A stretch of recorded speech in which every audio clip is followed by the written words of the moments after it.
Hi, and welcome back to Millie and Dail's Cooking Show. Hello everyone, happy Sunday. Man, you got it smelling good in this kitchen today. I know, I'm frying okra, I've got made cornbread, corn on the cob, and peas. We're having our kids over tonight, so I'm having a southern meal. Fantastic. And I'm gonna make a peach cobbler out of Georgia peaches. Really? I am. Fantastic. Hey, I've got to go. Okay, what is it? Where do you take somebody that's had a peekaboo accident? A peekaboo accident. Yeah. To the hospital? That's probably correct. Okay. To the ICU ward. That's cute. Okay, I gotta show them how I'm gonna make this cobbler. Okay. Okay. All right. Be right back. You're right back.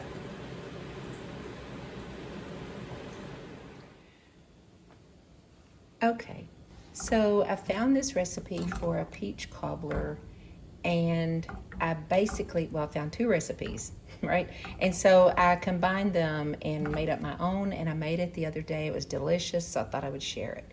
So basically here I have washed 5 pretty good sized peaches, scrubbed them really, well, and just took the seed out and sliced them and put them in this pot, and I put about 1/8 cup, half of a fourth of water, okay, in the bottom, or cover them.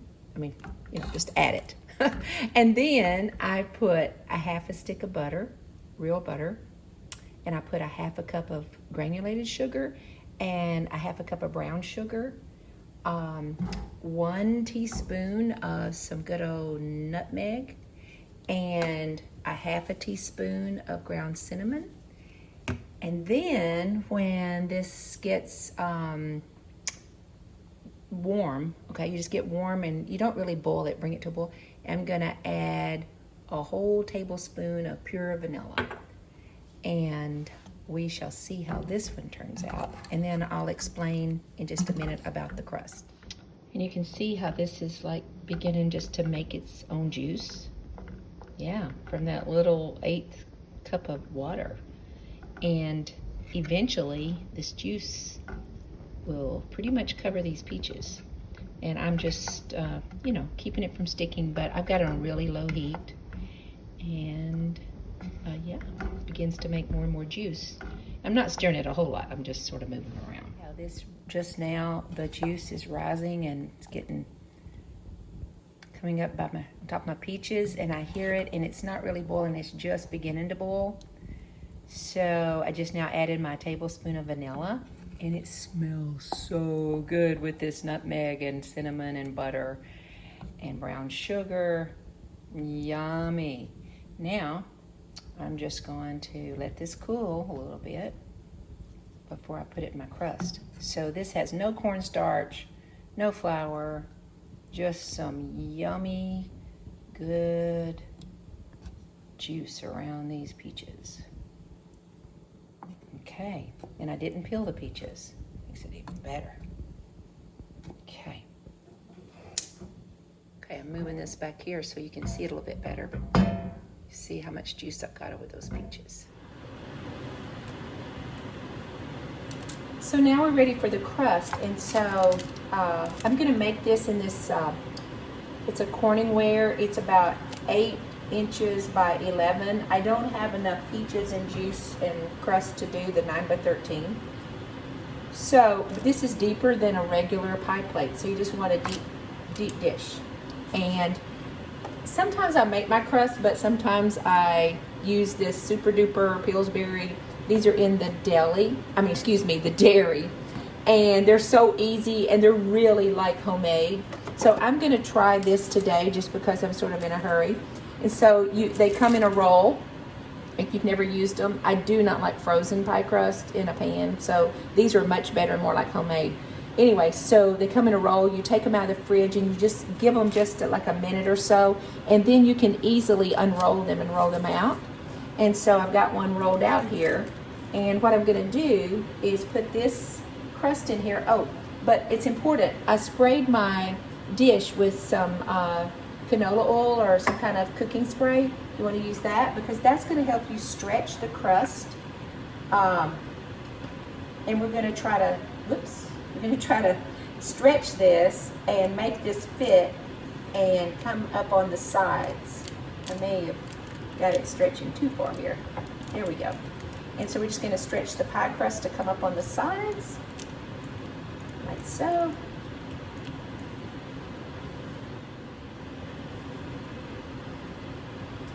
Okay, so then if you just keep, pressing this in and stretching it, then you can cover all the bottom of your dish and also most of the sides. Doesn't have to be perfect, but okay.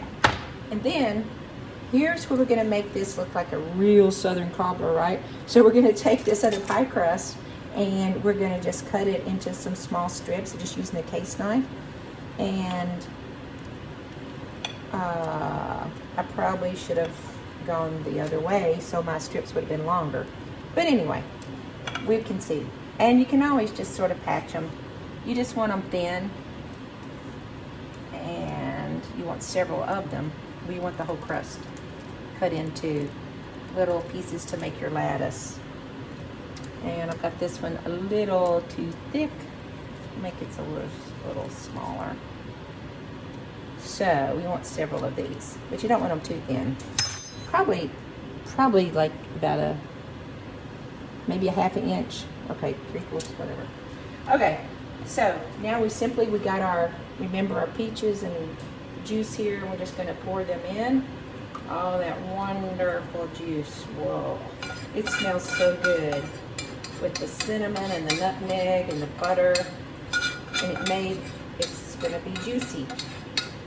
But the crust will cook in there, and that bottom crust will cook up. So, can you see how wonderful that looks? And it's real juicy. I'm gonna move that around. Okay, and then we're gonna just start stretching these as much as I can here. And the goal is to get this to come, see, all the way and connect up to the side and the top. So here's one, and let's get another longer one. And we'll just put these across here, like so, and hook it to this other crust on the side. Okay, so I've got all my strips going across and connected here on the sides. And now to make the lattice, I saw this somewhere, you don't really have to go up under there, you just cross it, right? So you just want to stick this one crossways and also connect it to the side, sort of mash it down, and we'll just go across with some. And it's going to look like it sort of looks like it's, woven. But anyway, it's easier. You don't have to really do one and do the other. Yeah, you're going to eat it anyway, right? So this is easier, just to go one way and then go the other.